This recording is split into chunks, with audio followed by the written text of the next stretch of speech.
So,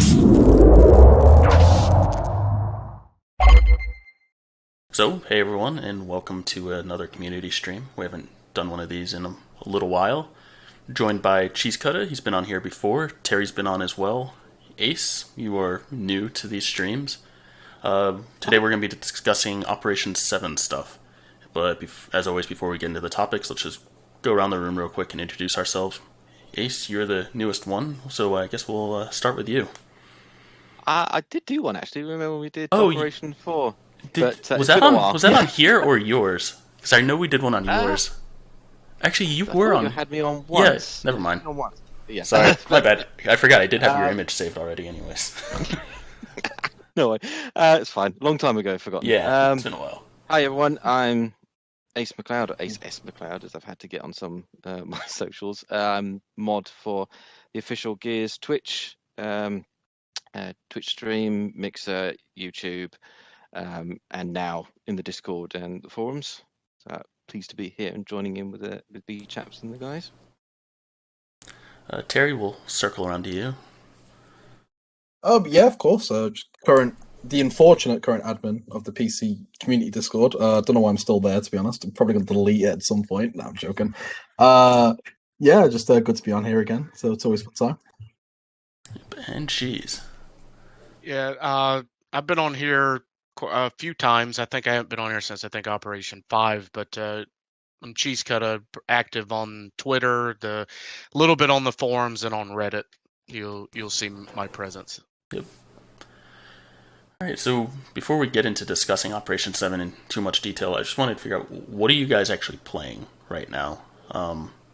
In terms of, I guess, both Gears and outside of Gears. What modes are you playing, or what other games are you playing? Ace, we'll cycle back through again, starting with you. Oh, lovely. I feel so special. Let's see. So what I normally do with most ops is I sort of jump into the events, look at the medals, and make a start on them, and my plan to try and get through them as efficiently as possible. So I've been obviously enjoying the one shot, one kill explosive heads, and now the golden gun, and of course through both of them the horde tile maps, and focusing on those really. Other games, Halo, I'm always working on for Master Chief Collection, getting the seasonal content in that, and the weeklies to earn season points. Other than that, I kind of takes up most of my gaming time at the moment, I think, along with other sort of real life commitments. So yeah, it's good so far. I think I'm kind of enjoying the modes. Maybe I think I did better at Golden Gun the last time it was around for some weird reason. Maybe my aim's a bit off these days. But yeah, it was quite interesting with the new modes, and of course the new mutators were a bit to get to, which was a bit weird at first. I thought the emulsion was off color, but then of course it's because of the grain effect and the movie filter. But yeah, so that's where I've been playing. Terry, what have you been playing? In terms of Gears of War, I'm either on Control, being a little bit of a toxic Billy, teabagging everyone with my mates, or I'm on Free For All if no one else is on. I'm not really playing Gears that much though, not because I don't like Gears, or I think Gears 5 is terrible. I just haven't really been feeling the tuning. I don't mind the shot delays or anything like that. My only issue is the Nasher. It's Gears 6 title update 6. Sorry, Gears 2 title update 6. And I hate it. It's a bazooka. It gives too far. It's a 2-hit wonder. Not a fan. And in terms of stuff outside of Gears, playing a bit of Resi 8. Finished that the other day. Days Gone. Bit of Judgment on PlayStation 5. Just getting my single player checklist done. So just taking a bit of a break. All right. Cheese, what about you? In terms of Gears, I've been playing mostly Horde and doing the escape dailies and the new maps, the playlist, the frenzy tile maps, playing that a good bit. But honestly, like Terry, I've kind of taken a break too and going through my single player checklist. I've finished off Doom Eternal last week, and I started up Red Dead Nice. Redemption 2. Finally playing it now, which I'm still early in it, but I mean, I still jump on and do the dailies, well, the Horde daily, the Escape daily, and then usually I move on to other games when I have time. So Yeah. Yeah, I've also been. I'm coming back onto Gears a little bit. I was playing Remnant from the Ashes. I beat that with a couple of my friends. Been playing some of that, trying to unlock all the stuff. It's pretty fun. And then recently got into Jet Force Gemini. I remember that from my N64 days, and I saw it was on Rare Replay. I was like, all right, yeah, I'm going to go back and beat this again. So I've been really enjoying that. In terms of Gears, yeah, it's really just getting through the dailies. Not the daily like Horde and Escape stuff, but daily challenges. Maybe play a couple of multiplayer things, or I've done the Horde the new tile-based Frenzy playlist a couple times. It's been pretty enjoyable. I also just got a Series X. I was able to snag one from Walmart the other day, and that thing is crazy. The load times are so much slower, but the biggest thing I'm feeling is the input delay. My sensitivity, I play on a pretty low sensitivity, and right now my sensitivity feels really high, just because there's so much less input delay. Everything's moving so much, like, if I move the thumbstick, it moves instantly, as opposed to having it was an unnoticeable delay before, but it definitely makes a difference. Alright, so let's get into Operation 7. I guess let's talk about the communication and the lead up to Operation 7. All of the announcements and everything that came out, the way they formatted their blogs. The Coalition's gotten some flack in the past about the way they've handled some things. It got better for Operation 6. What do you guys think of the way they handled Operation 7? That's a good question. I mean, their trailers have gotten better in terms of the way they present it within the minute compared to Operation 6 launch. Because let's be honest, no one liked that trailer. Yeah, Be it the contents or how they presented it, but it just wasn't that great. But Operation 7 did a better job. It's hard to get excited though for anything when it's quite.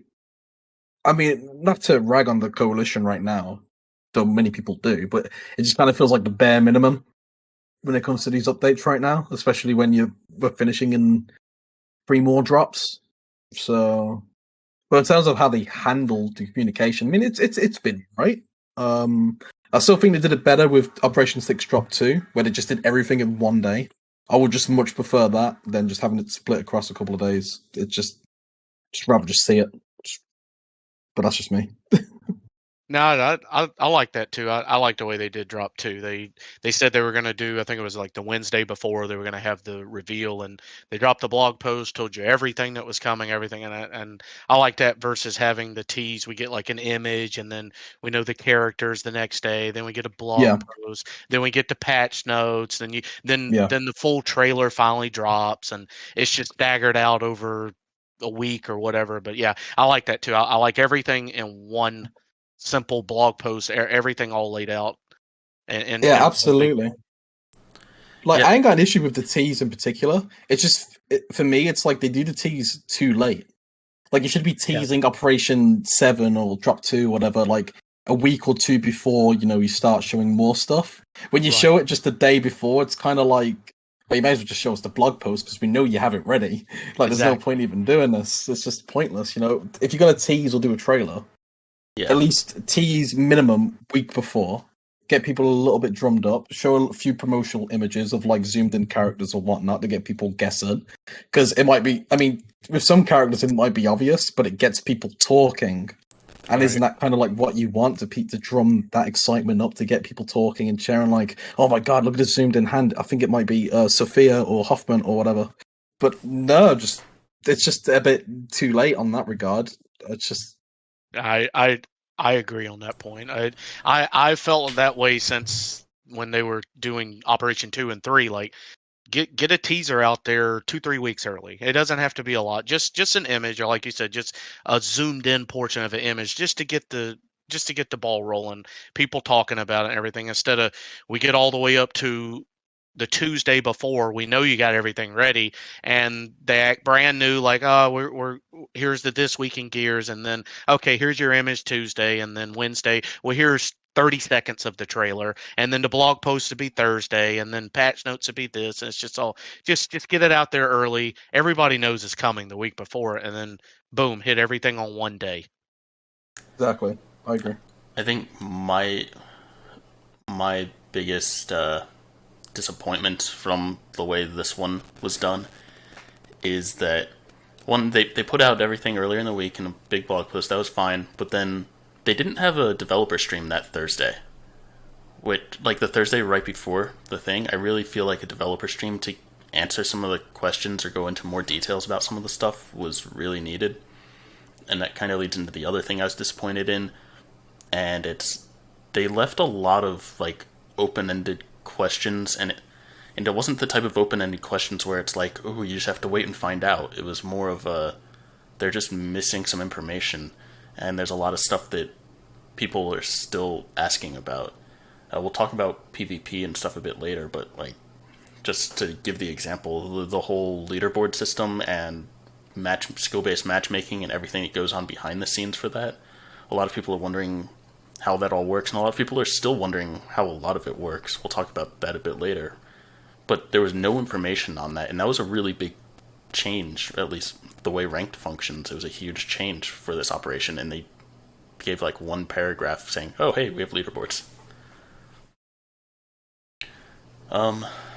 So yeah, that was really my biggest disappointment from the way they handled it. But then once the operation came out, the bugs in this one are pretty bad.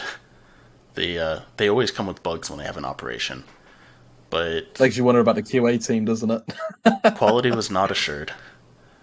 Like, Never is. the characters appearing on the wrong team. We've seen that in previous operations, but it does seem a lot more rampant now. The daily stuff not counting in private matches when that was like a big thing for this operation, and it's not working properly. The biggest one, though, or not necessarily the biggest impact, but the voice lines for Marcus versus Hoffman. The fact that they didn't fix it the first time, then they did a halfway fix. Like, how did they get it wrong 3 times now? This is it doesn't look good for them. And there's some bugs that I can understand. That one sort of crosses the line into, alright guys, what are you doing? There were a few little annoying ones. Like, usually I'm at the point I'm used to there being server issues. I'm used to the infamous screen where it just says your rewards aren't, you don't see any rewards. You just get like a timeout screen on the UI. And there was one, you go into a horde lobby, your custom lobby, and there'd be no modifiers. You couldn't select anything. You go to your cards, there'd be no cards. You go to your card levels, they were all level 1. At least for me when I logged in. Like, that was when they were doing the scrapping, the automatic scrapping, and it got fixed. It got fixed after I had to log out, log back in a few times. About an hour later, it got fixed, but it's just little annoying little things that. And see, that's the thing. I didn't even log in when the update went live. I waited a few hours, and I still ran into issues. Yeah, it was quite slow. Well, I think the servers were like, quite backed up at that point, just trying to deal with everything. Yeah. So, yeah, it's kind of a spread out deployment, isn't it? You've got the initial client update that everyone gets, and there's obviously the changeover for the operation, and then they make a lot of the new things live. And then of course there's a lot of changes. They had to issue the previous ranked rewards, but then all the screens and everything changes for the new operation and the new competitive system.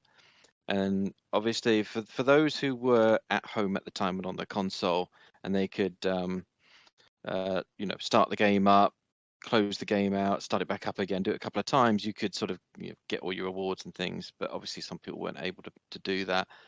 It did cross into problems where, okay, now it's suddenly the new setup and people aren't getting their previous rewards and they had to go to it. Plus, one of the complaints I see a lot of is people sort of jumping straight into matchmaking the minute their update has downloaded, and it's like, well, they're complaining that it's long matchmaking times. It's like, you've got to account for the fact that everyone's getting this update. Not everyone's going to download it at the same fast pace. So there's a certain amount of leeway you've got to give there. Other companies handle it by the fact that they just shut down the services for a period of whatever, 2 hours, 4 hours, whatever it takes to do the whole deployment. So would people rather that there's great periods where they can't do anything at all, or would they rather get in and see some bits? I mean, it's six one half dozen the other, I suppose, on what's best. Plus how the system is set up, you can't necessarily just, well, we're going to do it differently now. Well, we can't, because we've implemented the game and the background services this way, and that was the plan for the 2, 3, 4 years length of the game you were expecting. So some of this stuff is a bit difficult to then change. So that's obviously how they're doing it. I mean, that's is somewhere maybe where communication would be better. And I mean, speaking personally, as I'm now on the forum, mods are sort of pushed to try and get a sort of issue thing going. And I think it's going to be my intention to try and get ahead of that come next update and next release. And one of the things we'll be highlighting is expectations. You're going to expect to have some matchmaking problems initially. You're going to expect that some things are going to take a little while to adjust, and it will settle down as it goes on. But some of them were a bit unexpected. Obviously, everyone panics when you see all your cards are gone or they're all level 1. As obviously, the server having to catch up, and it's getting rid of all of these cards and scrapping them for all the accounts. They're all logging in at the same time. It's going to be high load, isn't it? So I think, again, it's probably where maybe communication and expectations a bit better. It could be better, but then some of this is kind of unknown. It's a bit difficult to load test for this without being able to sort of run it through. And I think sometimes they're kind of ambitious. I mean, speaking personally, I had no expectation for the amount of things they've done, which we'll go over later. I will just briefly describe them as PvE updates and rank changes. We'll get into them in the later sections, but I think it's fair to say we were all quite surprised by what they did manage to fit in this update, and it maybe explains a little bit why perhaps Operation 6 was a bit more on the quiet side, should we say. But I think the bugs, when you're going to uplift all of this to this level, there's going to be teething troubles, and the bigger the changes and ambitious they are, probably the bigger the teething troubles are going to be. But I'm going to get accused of being a apologist or a shill or whatever. I mean, there's some bugs where it's like, okay, they're making some big changes. I could see how there could be some issues in some places. There's other places where I honestly don't think there's any acceptable excuse for some of the bugs that exist. But so you mentioned shutting down the game, like some games, and someone in chat here says it took them 12 hours before they could play properly. That seems like a long time. How would you guys want to see the game shut down, or how do you think they should do that? Help it run, like if it was able to help things run a bit more smoothly, do you think they should do that? Or didn't they do that Operation 4? I swear they did. They dropped the update at like 2 o'clock UK time, and then you couldn't play for most of the day, which a lot of people got pissed off about because couldn't even do single player. But that gave them literally time to do everything and drop shit. But then people started leaking. What's his face? Shows you how much I remember the characters. Khan and the angry UIR man that was with Bear. Yeah. I can't remember them. What the fuck's his name? I forgot. Paddock. His name either. Paddock. That's it. That's how much we care. Like people leaked it a little early because people were like, oh wait, if I sign in offline, I can see the characters. And I don't know if maybe that's why they didn't do it anymore. But who cares? Yeah, I'd prefer if it would be better. I'd be okay with us shutting it down for a few hours, and to have a smoother, better experience. I mean, bugs are going to happen. I mean, and maybe this would prevent some of the server issues. Maybe every time they have an update, they do have these big server issues. Every update, there's been an issue with PvE with the skill cards. It seems like they always disappear. I like I said, it's kind of a thing where I come home and I expect it, and I literally. this time, well, I think for this operation, the update was later. Usually, I think the last few they did it like in the morning. Well, Eastern time they did it in the morning. This one they did like in the middle of the day. But I usually wait a few hours to give it time to Yeah, catch up, same. and I still run into issues. It just I'm all for it. I'm all for if shutting the game down for a few hours. It's gonna make people mad. People are gonna get mad anyway. They're gonna complain regardless. But if it leads to a better, smoother launch, go for it, I think please. at minimum, shutting down ranked or competitive, like even if it's just that small section, if they don't want to shut everything down, I think at least shutting down ranked and competitive for a few hours, because I go on Reddit all the time, and whenever there's an update, people are complaining about getting wrongfully banned for servers crashing because they do the update and then they matchmake, and then the servers are having issues during an update, and they get a suspension for quitting, even though it's just a server issue. Yeah, the matchmaking and like how they deal with, like the you've been naughty, so play quick play for a little bit kind of ban stuff. I mean, that was never really done well. I mean, even going back as far as Gears 4, I'll be in Discord like I am with you like now, still talking to all my mates, and then I just get kicked out the server for no reason, and I can't even rejoin. It just refuses to let me, and I get the ban. And that's still a thing in Gears 5 even now. Like the way their system works is just really unpolished, and it really is unforgiving. Yeah. I mean, that's something I think we do need to try and feed back to. I mean, I'm not a PvP player, but I would say I don't think you should be immediately punished for for your first offence, because there are so many things, like you say, getting disconnected, especially during server issues. Do they and punish so you for your forth. first offense? I know they used to give you one freebie, and then it started to increment. Yeah, it seems it seems to happen quite I quickly.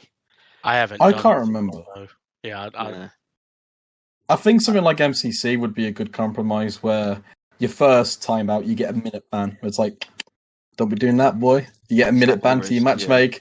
Yeah, and then if you quit more and more, then that time increases to 5 minutes, 10 minutes, 1 hour, 2 hours, 3 hours. And I think the system of having to play quick play is not bad, but if you do it infrequently with MCC, you'll always get the 1 minute or the 5 minute. When right now it's like you're just gonna get penalized the same amount no matter what. Play 5 games, and it's just a bit annoying. Oh, okay. I honestly haven't experienced the community service type thing. I thought that it was. I mean, what Gears 4 used to be was first one was free, then it was 15, then like a half hour, and then it escalated pretty quickly after that. I thought it was that same thing where first one was free and then 15 minutes and it incremented, but you also had like go play 1 match of this and earn a score, go play 3 matches, 5 matches, that type of thing. I didn't realize it was the same for everything now. I think they adjust it because, you would get the people that would quit and they would just jump into another game. So, you got to sort of track that, I think, so that when they come back to the game, oh, no, you can't go straight back into rank. You've got to do some community service because you quit. So, because you have ruined someone's experience, So, but again, it's this difficult balancing between those that quit out and ruin everyone else's experience and those that unfortunately are the victim of server issues, connection issues. And that's why in Gears 4 it was free for the first one, and then I think you had to play, it was like 5 to 7 games or something like that in order to negate that quit. So as long as you only quit every 7 games or so, then you would never have a penalty. But if you're quitting more often than that, it slowly started to build up. So then could you get the people that goad it and they quit only the number of times to do, and then they play one, and that they kind of mess about with the system, so they just stay just the fine line of it. Yeah. With regards to the shutdown, if you think about it, I think the concern there is if you hold back everyone for a large enough period, then when you do start the services back up again, the amount of people coming back on is going to get slammed even worse than before. And I feel for the guy who couldn't get in for 12 hours, but you've then got to balance that. Well, there was a lot of people that did get in like straight away, and they were playing, and it was all right for them. And you've also got to take into account that this is going to be different per region.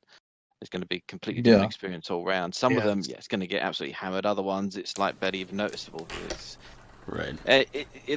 I can see them. They're just stuck on a balance of scales this whole time, trying to sort of move it along and go. Well, we'll try and hit here. Yeah.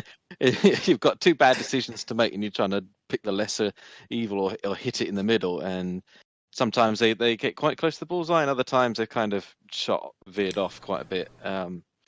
But I think that's the thing to try and remember is that it's all well and good saying, well, shut it down for 4 hours and that'd be much better and it'll be more stable when we come back up. And it's like, yeah. But then when you think about it and like the amount of people hitting it, it's going to be even worse.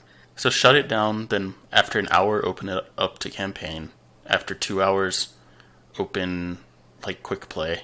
After 3 hours, open PvE. Stagger it out. Yeah. I would say if they could limit the ranked and just say, servers are unstable at the moment, please bear with us and wait till everyone's sort of got in, their cards are scrapped, the updates happened and all the stuff's live and the servers have settled, then re-enable the ranked. Makes perfect sense. Or being able to disable the penalties for a period of time and then re-enable them, But again, it depends what their capabilities provide them at this stage of the game. But yeah. I mean, just to kind of add quickly while we're on campaign should not need any connection to the server. Why that's a thing, I have absolutely no idea. I think originally it was because of like how the collectibles work, and they have to like listen to the server. They shouldn't have to. Now it's skins, right? Well, whichever it is. Because you can use your unlockable skins in campaign. It's got to be connected. Yeah, but at the launch, I remember there being issues with people like, I got this collectible and it's not showing, I can't get the achievement. And then Octas at the time was like, oh yeah, well, the collectibles need to talk to the server. And I'm just like, why does campaign need anything related to the server? Yeah. That's just nonsensical. So that should not be an issue, regardless. Secondly, going back to the tech test from 2 years ago, there was a fucking server queue for that. Why are we not implementing that? If they're worried about stress to the servers of everyone logging in, well, you proven you could do a server queue because people couldn't play the tech test for a while. Why aren't we doing that? That's the old way of doing it. It's how MMOs do it. It's how all older games did it. I don't know why we're throwing out all these old game ideas out the window when they worked perfectly fine. That's a good idea. A server queue would just work. I was going to say that too. Yeah, Destiny does that, and I know you said that with MMO type. Destiny does that where you log into a queue, and granted, you could be kind of down in the number, but eventually it goes in, and then you don't have any problems once you log in. That would be a good thing. Yeah. Either that or to stagger it out like that. I think is the best thing. Like the thing with the server queue is, if you're controlling who's on at any given point, because you have like a certain amount of players. Okay, we're only allowing 10,000 players on at the moment. One would joke and say Gears 5 doesn't even have 10,000 players, but that's an example. So with those 10,000 players, you could be like, okay, let's get the server to deal with them first, with all their unlockables, all the new features, all the unlocked rank skins. And then once that's done, they can either keep it on 10,000 because those players will rotate out, or they'll be like, okay, let's increase the pool and make it 15,000. So let's add another extra 5,000 players in, and then we can deal with them. It's controlled. The servers aren't under massive load as compared to everyone trying to go in at once. I just don't understand why it's not a thing. It makes zero sense. It really pisses me off. It's so simple. Sorry. Yeah. No, that's a good point. It's a good point. Hopefully, if Shawnee or anyone is watching this or watching this afterwards, that's hopefully a good bit of feedback that they could look into. It's probably a bit late to implement that in Gears 5, but I mean, they had it in the tech test. They had it in the tech test. I mean, I don't want to say it's like simple because obviously I'm not a network.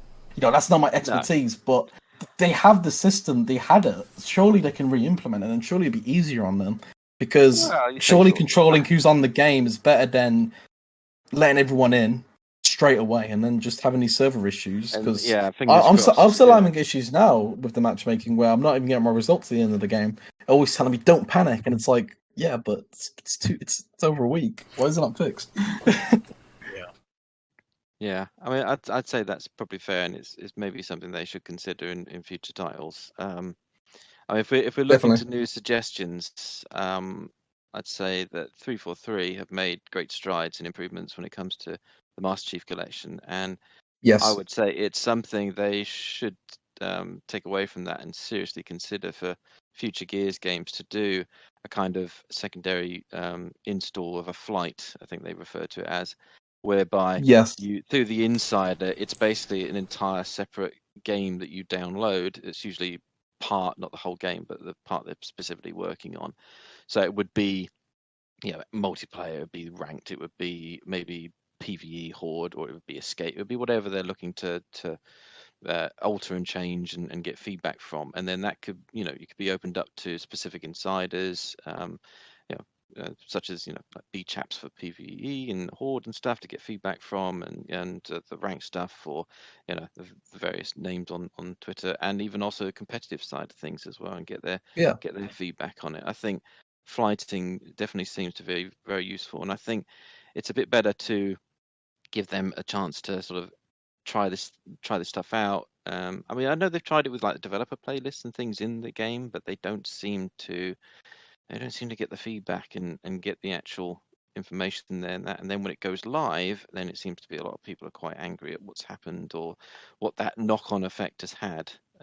So it's worth considering. Hopefully, such as limiting people coming in from an update with a queue system, and maybe flighting to test out these new ideas and bits and things.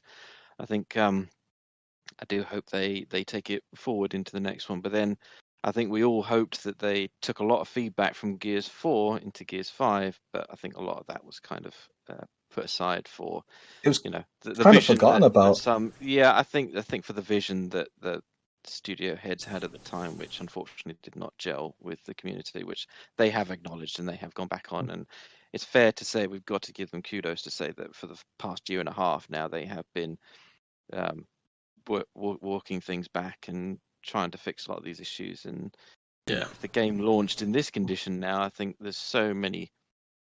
Well, it's a bit hit and miss with this op at the moment with the bugs. I think people would have said it was a much better representation of the game. I mean, there's a couple of big issues that are still being ironed out at the moment. I think bringing up things like the Omen again has always been a touchy subject, especially since that was something that had a lot of feedback during the tech test and during the game, and it's something I thought that would have been addressed within the first 2 weeks, not within like the first 2 months.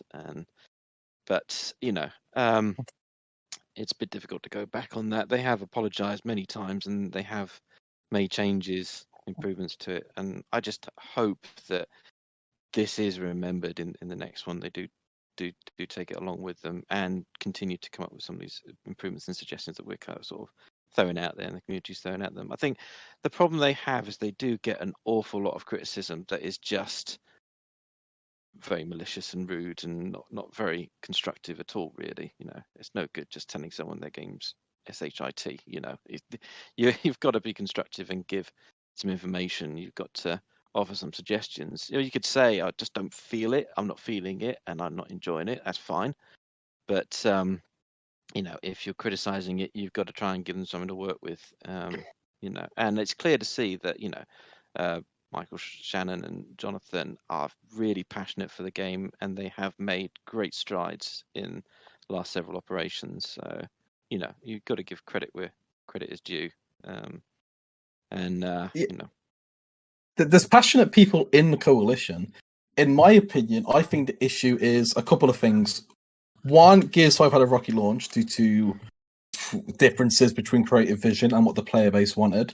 Secondly, you had those people then leaving. Thirdly, then you had COVID and the pandemic. Fourthly, then you had people trying to fix it and then they left because the contract's finishing. Then you had rumors of Coalition getting then new projects to work on under Microsoft. And then obviously once they started coming in and you had less people working on Gears, they started to prioritize the new projects. And that's where I think we're at with Gears now, where we got people that do love the game and want to fix it, but they're just not getting the right tools or people needed to do it. And I think that's where we're at right now. I think Michael Shannon, Joe Tay, and everyone else is doing a good job with the tools that they have. It's just, unfortunately, it's just not meeting the demands or the views that the community wants in certain things, or mostly it's the time it takes to respond to certain things, like be it like with a bug or certain gameplay changes, and it can be quite frustrating. I do think, as Ace said, sorry, Chaps, do you want to carry on? Oh no, it's just when when any product, especially a game, launches, they're on a certain trajectory, and it costs them money and resources to do a certain thing, and the further into it you get, the more time and resources it takes to make a change. And Yeah. they were off on the wrong trajectory, and they needed to do a course correction.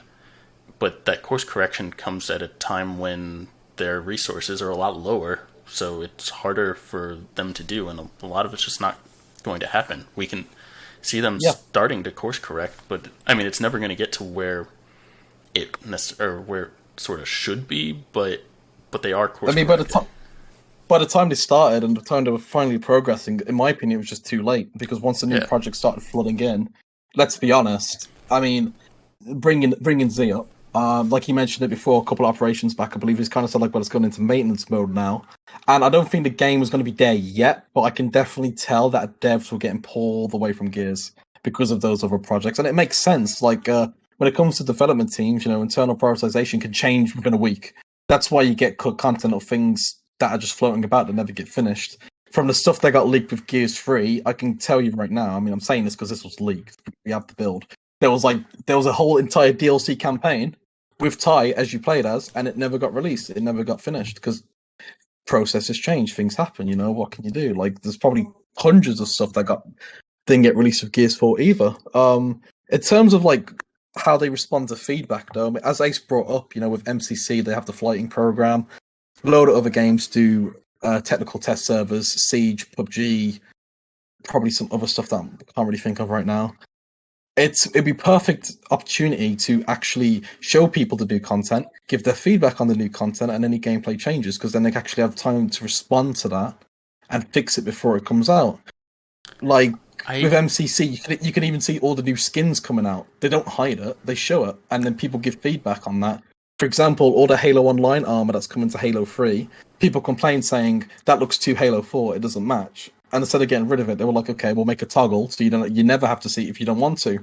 Like stuff like that. Like they had time to respond because they brought it out there for the feedback. Meanwhile, in Gears of War, they did the tech test and they're like, oh yeah, we're not taking feedback for the game on that. We're just going to test the servers. The servers came out shit anyway. I think so. On the aesthetic part of it, like skins and stuff, I think partners get to see a lot of that stuff early. But at that point, I think most of the time it's too late for them to really have much of an impact on it. Yeah, definitely. And then I'd say so.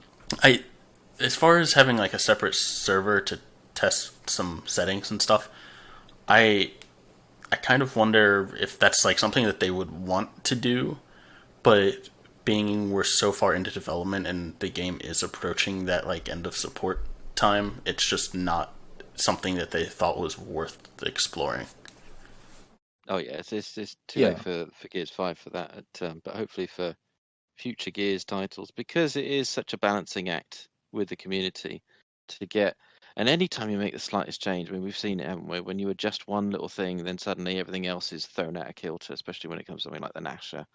You change one little thing, even slightly, and then, we've got to adjust all these other factors now because they were all calibrated based on that setting being that before, and that's the sort of thing that needs a kind of flight for. This, I'd say something like the Nasher tuning, that is something that's going to be, they've constantly worked at it through the life cycle of Gears 5, constantly making adjustments and changes.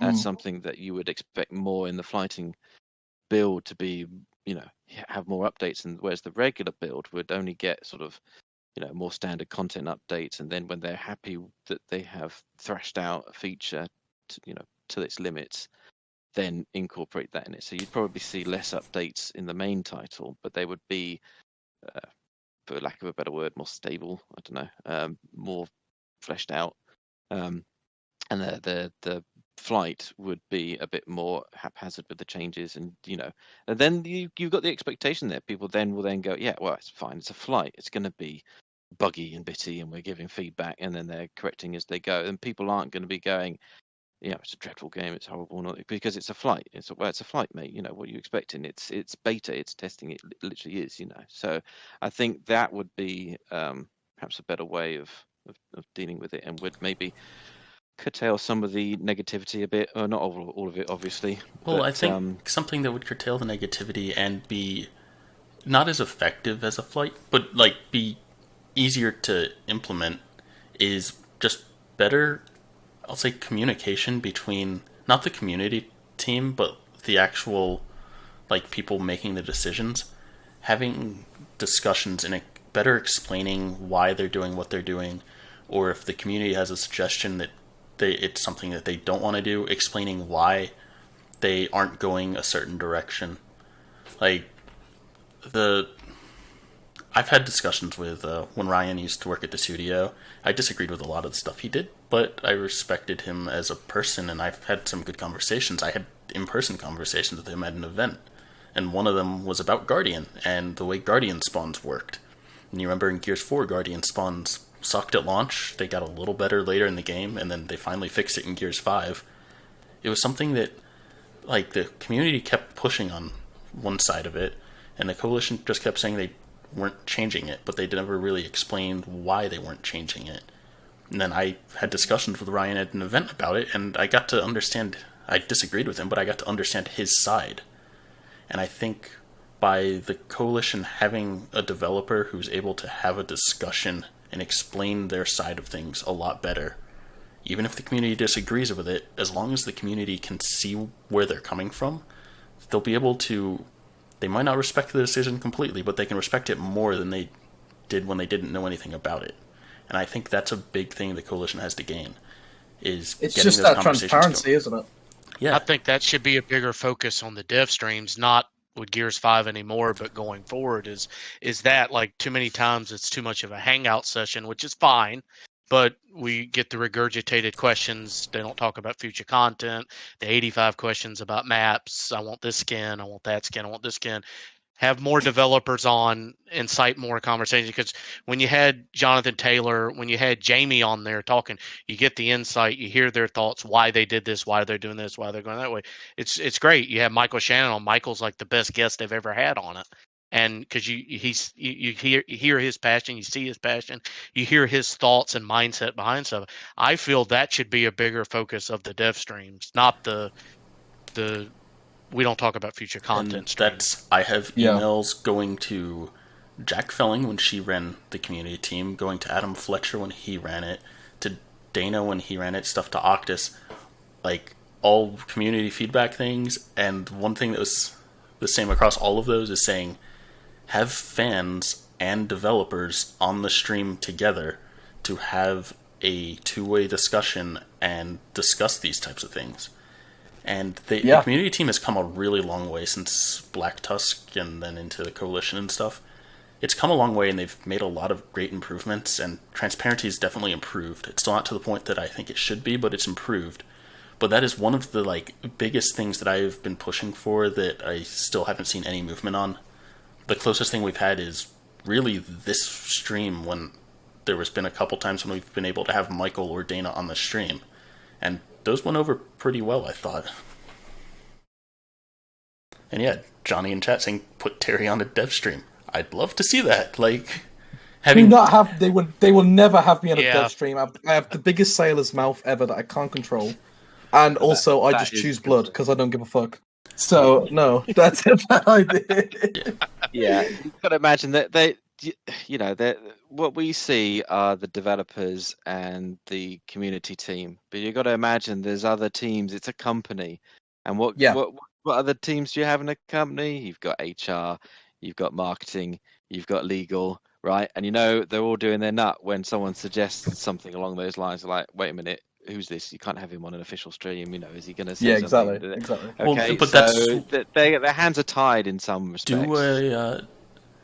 So I'll throw this out there. When Op7 came out, I had a lot of questions. I reached out because I wanted to get a lot of those questions answered about stuff. So I wanted to actually talk to Jonathan Taylor, maybe in something like this, or maybe one-on-one, something to get a lot of the questions answered. And I proposed it could be a stream thing, or it could be pre-recorded that I could edit and the coalition could approve, or they could edit and cut it down however they want it. Yeah, I was thinking that. Any sort of developer stream discussion type thing with fans on it, but maybe not actually stream, just recorded, and then they cut it and they put out what they want to put out.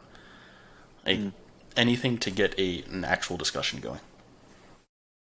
I mean, in terms of just like kind of discussion and just getting the inside the developer's head. I mean, you just got to look at 343. Like 343, the past 2 years have done a complete 180 in terms of community engagement, how the community sees them. Like Halo and Gears reminds me in a way that they kind of follow the same pattern in terms of their games. People think 3's the amazing one. People didn't like the 4 campaign, and people thought 5 was shit. It's like step by step the exact same in terms, and especially how they saw the developers. In terms of 343, with like actually supporting MCC again for the PC release and fixing it all up, like they did this super detailed blog posts where the community manager who or whoever it is would actually speak to the developers, ask about what they're doing, why they're doing it, why this fix has to be changed, and then the developers themselves would write up, or the community write up what they say, a complete like paragraph or two of the reasoning behind what they're doing and why it has to be fixed or why it's getting delayed. It's like that full transparency, and as a player, you kind of see that. One, you learn a bit about the gaming industry from that and the steps that they take for it, and two, you can understand why certain things take longer than others. With Gears, we don't have that whatsoever. Like, we don't understand why something would take ages and then other things get updated like really quickly. Like, I saw some people yesterday complaining about the hotfix that they did for, but it wasn't. It was either yesterday or the day before. Sorry, about hotfixing the skill-based matchmaking for ranked. Yeah. And can't you do that for the Omen, for the simple Omen, because it's broken right now? But it's like because they don't understand like why things can be fixed their side and other things need a title update. So I feel like if they start doing that as well, like they're just educating people, so they're not getting unnecessary hate for zero reason. Yeah. Yeah, I agree with that. Bungie does that with Destiny. With you ever look at their This Week in Gears blog post, or This Week in Gears, This Week at Bungie's blog post, they're very extensive, very long. They come out every Thursday, and it details a lot of stuff they're working on, but it gives paragraphs upon paragraphs of why they're doing it. And they do a lot at the bottom of it where they integrate videos and stuff in the community, which TC's starting to do that with Gears Glory, which I think is good. I think it's I think that's great they're doing that. I want to see them do more of that, but I've seen other developers do that. They give a ton of insight. Here's what we want to do. Here's what we're hoping to achieve. This is the steps we're taking to do it. This is why we're doing it. This is what we're hoping for this, that, and the other. And I really like that versus a couple of sentences of this is what we're doing. And there it is. Yeah. And you don't have all the information spread out online. Like you have it all centralized. Exactly. And TC always says all this stuff, and we know this with every update. There's little hidden things in it too that they don't tell us. The patch notes are. I don't know if their patch notes have ever been complete. Like No. there's always something. There's always something that's not there that they forget or whatever isn't There's on it. There's definitely a miscommunication there, between community team and the actual dev team. Yeah, like the dev team's feeding all the info to the community team to type up the post, and they're leaving stuff out. So the community team types up everything that they know, but there's stuff that's not being fed to them. So.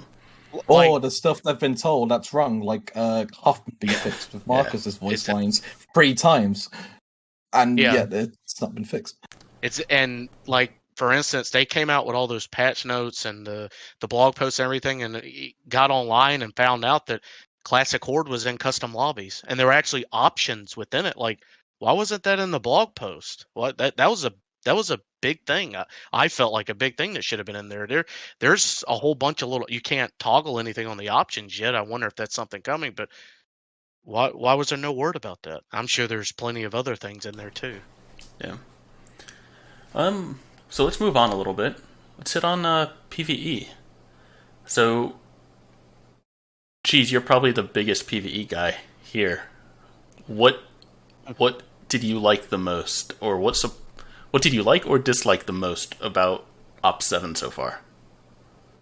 I was really excited that Michael really touched on the promo classes. Between that, scrapping duplicates, I would say honestly, my favorite thing has been the tile maps. That was a very, very pleasant surprise, and it wasn't just one; it was 3 of them. Just because it's a new experience, it's a new playground. Exactly. And I've played on all 3 of them. They're great. They'll be in custom private matches going forward Tuesday. So looking forward to playing around. And also in Atrium, I think it's Atrium, there are relic weapons in it that you can pick up. That was a nice little twist, a little unique thing. I'm wondering if they're going to keep those relic weapons in there or not, because you know about the bug with them. If you don't have the campaign installed for Gears 5, then you get booted out of Atrium because it can't load the weapons. They'll probably just do a copy and paste and include that in the multiplayer. Yeah, they're going to get them moved into a shared asset section. Okay. So it's the game install manager for Xbox, isn't it? That sort of compartmentalizes it into multiplayer and customization. Don't have that for Steam, though, do we? Yeah. But yeah, I don't think we're ever going to get it. Yeah. The scrapping duplicates came as a big surprise. That was I didn't think that was coming at all. I really didn't. No. Yeah, me neither. I mean, originally they said it was coming, and then they said, "Oh, nope, it hasn't made the cut. It's too low on the priority list." And I just assumed. And then when they said that there were only 2 operations left, I was like, "Well, there it is. It's not coming." And then I read the blog post and I saw the headline. I was like, "Wow!" And I saw some people complaining about the rates. I'm just glad it's in the game. I know, right? I'm just glad it's here. Honestly, I looked at the rates; they didn't seem that bad to me. At the rate that you can get them, just running, doing speed runs or whatever, it really isn't that bad. I mean, and if you think about the fact that the rates are based on if I want to play Brawler and I max out my Brawler, and that's the class I play, and I just keep playing it, I keep getting all of these coins to get new cards, I can max out all of my other classes by only playing Brawler. Yeah. They're not going to make it a 1-to-1 ratio, or else you're going to max everything out so quickly. Exactly. I think it's fair. I think it's a fair conversion. Yeah. I mean, I'm with the PvE updates. I think the best thing I was just so surprised at the amount they managed to squeeze into this one. Is they got the auto scrapping in, which a lot of us were losing hope on that. We could see the end of the game coming up, and because there would undoubtedly be some UI work, then the concern is that's not going to be something that could be squeezed in by a post major support live team. That's going to be something that has to be in the main support cycle. I mean, I think Michael did cheat a little bit, maybe, because because it's auto scrapping, it just does it, and the only thing UI wise is an update to the post match screen. As opposed to Gears 4, where you've got buttons for scrapping, you select the amount you want to scrap, and you've got more finite control over it. But I mean, that's not really necessary. So the fact that they managed to squeeze that in was great. I mean, even they didn't even tell me. Can you believe that? I'm so cross with them. That it was coming as me sobbing in a Discord channel of moderators. You should write a very strongly worded letter to them just to complain. Honestly, wait. So do the forum and Discord mods know that type of stuff ahead of time usually? No. Okay, because I was about to say Reddit mods don't, and I actually like not knowing ahead of time because I like having the surprise of the patch notes and reading it with everyone else. I don't want that stuff spoiled. No, that's true. Exactly. Yeah. Johnny, no, we did not discuss matchmaking yet. We will. It's what you think you want, but actually you probably don't. But that, and I'm pleased to see that we kind of pushed a little bit on the socials, on Twitter and that lot, and saying what are the rates going to be? And I'm pleased to see that Michael kind of gave in a bit and said, okay, here we go. This is what we're going to do. This is what you're going to get for commons, rares, and epics. And then, chaps like myself and BChaps who, we've got a spreadsheet where we track just about everything in there, like the nerds we are. We can then go in and go, boop, boop, boop, boop. Oh, I'm going to get, I think mine was like just over 50,000 or something. I think it was well within the 100,000 limit. And then, you feel better. Okay, you can see what's going to come, and that's coming. I mean, the limit is something I'll probably touch on in a second, but it was nice that they had relented and given a bit more information, as opposed to a lot of people were joking on Twitter, which was it's going to be generous. But I think it was nice. I'm glad they did give in and were able to pass that along. I think, I've heard from several people who I don't know how they managed to earn it, but they were expecting to get like 900,000 gears coins for it, and were a bit upset at the 100,000 limit. I mean, I'm kind of the player that does everything you can. I do the medals, I do the events, I play the PvP to try and get the the ranked medals. I'm literally there rushing through 2v2 Nashes with days left to go of the operation, trying to get to 200 rounds won or whatever it is, and then playing the horde events and everything else that comes out, and just try and sort of spread myself over everything and enjoy everything that there is in the game. So I'm not just continually doing speed runs in Escape or whatever to get that kind of humongous amount of legendary cards. I don't know how they earned that, unless there was probably was some sort of bug or trick at the time. Who knows? I know of some exploits. I haven't done them in a long time, so yeah, I know of a few. I think one or two of them actually Tell got me patched after recently. this. Message me. Send me There was a way. I'll just go ahead and say it because it got patched. There was a way to load into a beginner's horde and escape match and play it. It would think you were playing it on master. Okay, so that did get patched? It did get patched. Okay, because I know you used to be able to run like the end on escape. Yes. With that. That you were able to get master rewards from it, and yeah, they got patched.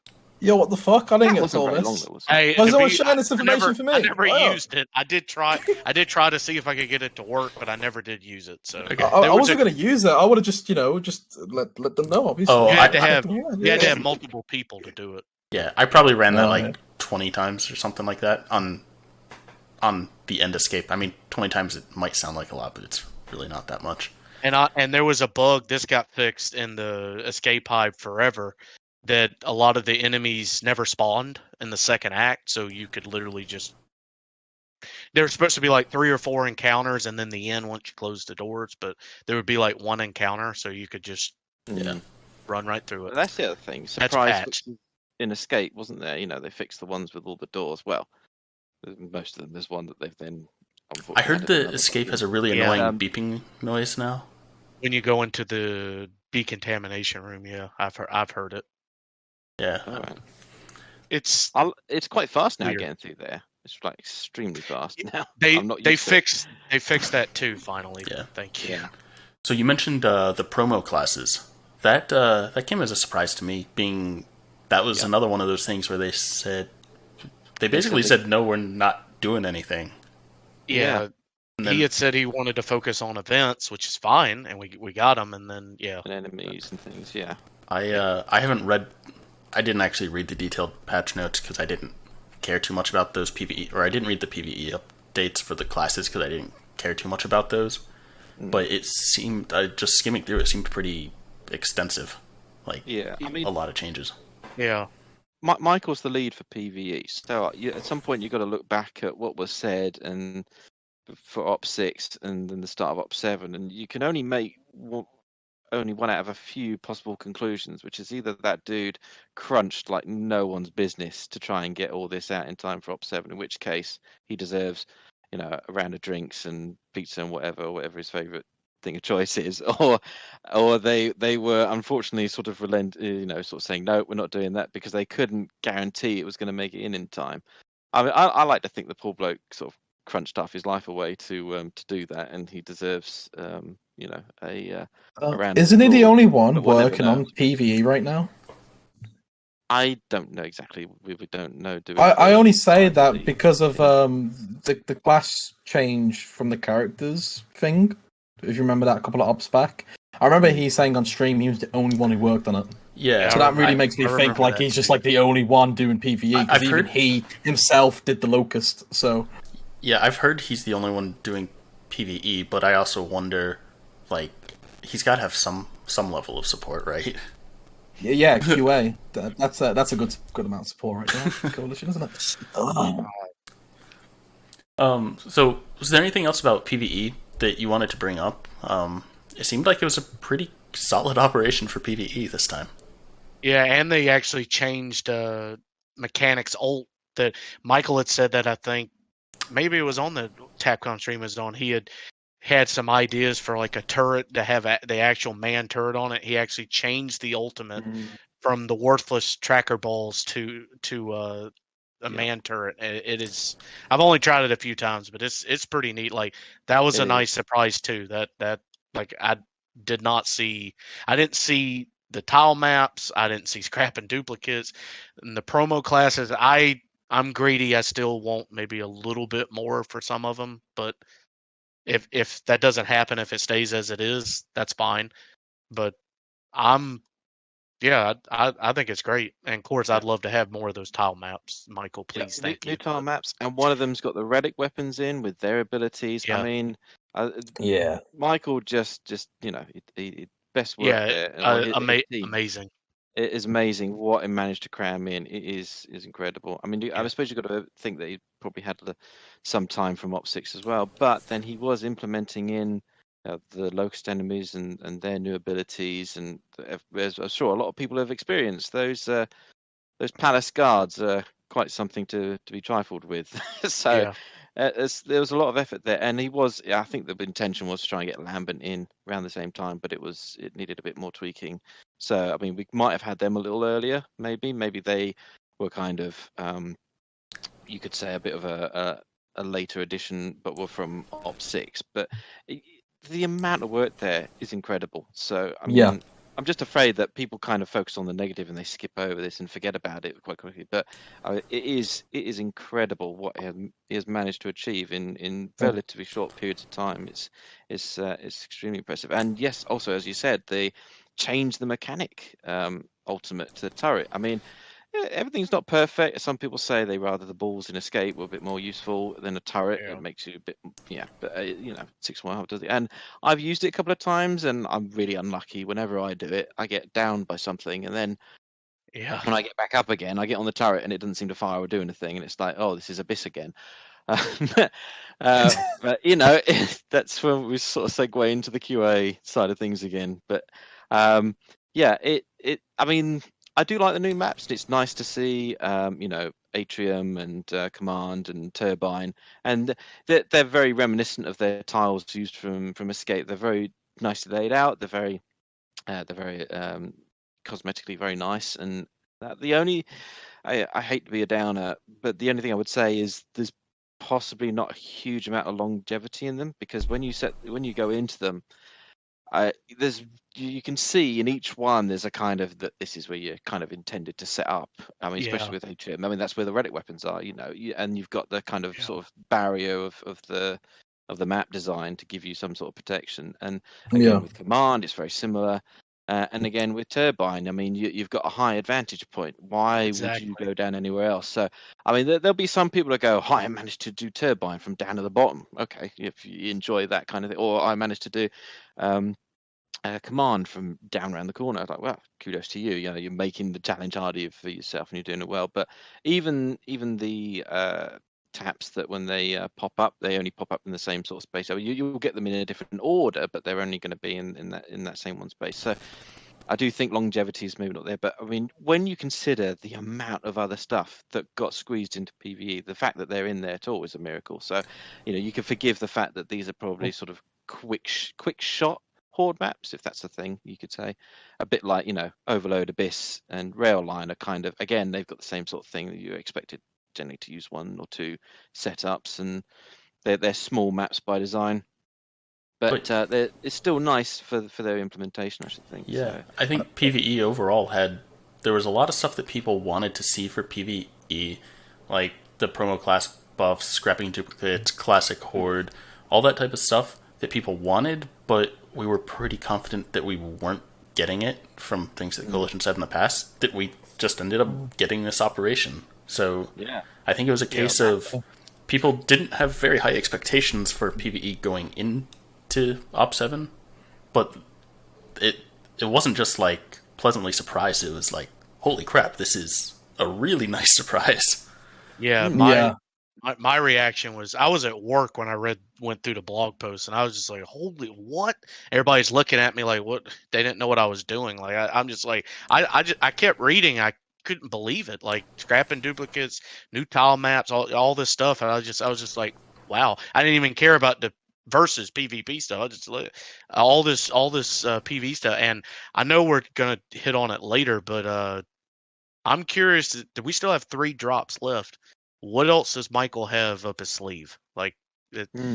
there's some little quality of life stuff, maybe some little touches, maybe some more tile maps, whatever. But what else does he have coming? Yeah. 'Cause Oh, yeah. What I have was they gonna held back and were say, planned anyway for Op8? Because they had a plan from the beginning, yeah.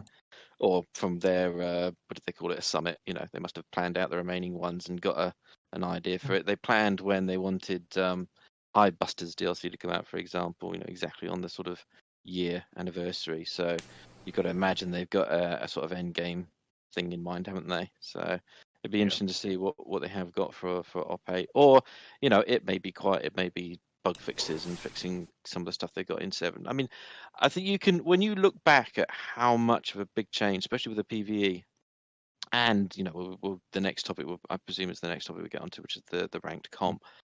Yeah, I think it was so ambitious. I think they were maybe a bit hesitant to start sort of giving out, hints and things and all the rest of it, because I'm pretty sure someone in there must have been like, we're not going to get all this done for the beginning of Op7. It's not possible. We're not going to get this done. Yeah. We're going to lose something. We're not going to be sure what's going to get cut. So you can forgive them for maybe being a bit tight-lipped to the end, which they seem to be anyway. I think they're always working to very tight deadlines, and that's why maybe the communication is kind of a bit last minute, that some of the other companies tease this stuff a bit more, a couple of more weeks ahead of things. Yeah. But they don't want to disappoint. But yeah, I think Is a lot of the coalition still working from home because of COVID? I believe That could be a so. reason why there's been a misconfirmation. No, I was thinking out loud on that one then. Just to kind of add on to what Ace, to ask Ace really, with the runes in PvE, because I haven't really been playing it, is it just like a rune where they're all there, or do enemies drop it? The relic weapons are in. There's a back room section where there are 3 escape doors that are shut and locked, and then as you progress through the waves, they unlock one at a time of the 3 doors, and behind each door there is More relic selection weapons. of the relic weapons. Yeah, so I suppose I haven't actually looked at it closely, but I presume if you're a marksman wanting the long shot, you got the longest wait, I think, as opposed Okay. to someone who wanted, like, I don't know if the overkill's the first door or the second door, but yeah, they open as the waves go on. So yeah, you get your first batch, and then you get, but there's also a weapons locker in each one as well, so you can put them on there and charge them up and refill them, Okay. which is good. Because with those relic weapons, I feel like they could do so much with it. Just like finally include them in the PvE. I haven't really played much PvE this operation. Last time I played PvE was a little bit of Escape and Op6, and I don't really touch it much because I mostly do play PvP. But in terms of those relic weapons, I mean, I could just imagine, like in Horde, for example, to mix things up. Like in traditional Horde, it's every 10 waves you have a boss. But why not like every 5 waves you get like a mutated enemy that has a relic weapon, and you actually have to fight to win the relic weapon on a more overpowered enemy? And then, it kind of adds a bit more engagement and movement and makes relic weapons a little bit more rare and, Yeah, so something to on use and to hold on for. Yeah, so an Ice Queen hive, you've got scions with drop shot relics, relic drop shots, so they can freeze you with them. Yeah, exactly. And then see Yeah. that make its way into Horde. I mean, who knows? Maybe that's Michael's plan for Op8, to have Possibly. I That'd think be possibly. amazing. the biggest thing for relic weapons would be if they brought them to PvP, like a special event where you had relic weapons. I think that would be really Custom interesting. Custom games as well. That'd be pretty fun. Yeah. Yeah. Have a bit of freeze tag with frozen drop shots, bit like Quake. That'd be pretty fun if they ever did it. Well, we've got so many new modes now in private, haven't we? We've got Loads. Yeah, actually, Those let's talk ones about we private. haven't. That was one thing I wanted to bring up. I've got that listed in another section, but let's just transition into that. Private matches.